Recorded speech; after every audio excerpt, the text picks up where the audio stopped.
Une révolte à Péronne. En 1610, peu après l'assassinat d'Henri IV, le marquis de Créqui, gouverneur des villes de Péronne, Roye et Montdidier, vendit sa charge à Concino Concini pour la somme de 200 000 livres.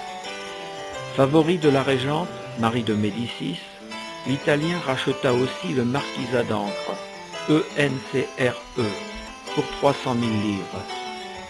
Sa signature mal orthographiée, il fut promu maréchal d'Ancre, ANCRE, en 1613, tout en n'ayant jamais servi les armes. Détesté de la noblesse et du peuple, il négligea de cultiver l'amitié du prince héritier, le futur Louis XIII. En août 1616, irrité de la présence dans Péronne des troupes étrangères imposées par Concini, et voyant en arriver de nouvelles, les habitants et la garnison française fermèrent et gardèrent les portes de la ville. La tension était extrême entre les Péronnais soutenus par la garnison française d'une part et les troupes étrangères, les unes casernées au château et les autres campant hors des murs de la ville et voulant investir la cité.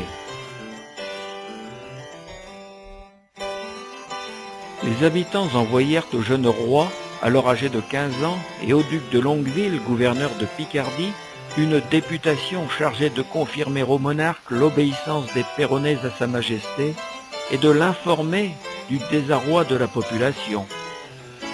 Les gardes français ayant reçu l'ordre de quitter la ville, les habitants furieux, abandonnés à eux-mêmes en l'absence de prompte réponse, chassèrent les troupes étrangères du château en prétendant agir sous les ordres du duc de Longueville.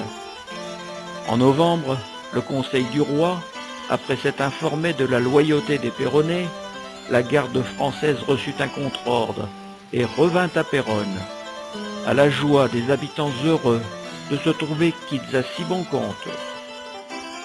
Après l'assassinat du maréchal d'Ancre, commandé par Louis XIII en 1617, où le roi s'impose face à sa mère, se libérant de la régence, la ville d'Ancre, ENCRE, devenue Ancre, ANCRE, prit le nom d'Albert, ALBERT, en hommage à son nouveau gouverneur, le duc Charles d'Albert de Luynes.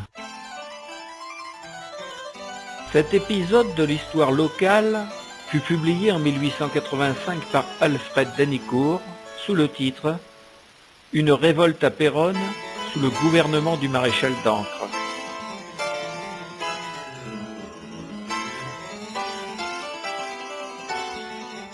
C'est sous la gouvernance de Concini que de grands travaux de renforcement des défenses de la ville seront entrepris. Le château, très dégradé depuis le siège de 1536, est restauré, mais sans sa grosse tour, qui ne sera pas rebâtie. Les murailles, anciennes et inefficaces depuis les progrès de l'artillerie, sont remaniées. Des buttes de terre ou merlons, placés devant, les protègent des dommages des boulets. Le chevalier Antoine de Ville, précurseur de Vauban, en initiera les plans. Après la mort de Concini, Louis XIII viendra lui-même contrôler l'avancement des travaux. Avant sa venue, les Péronnais inscriront en briques noires sur la muraille de la porte de Bretagne « Vive le roi » 1634.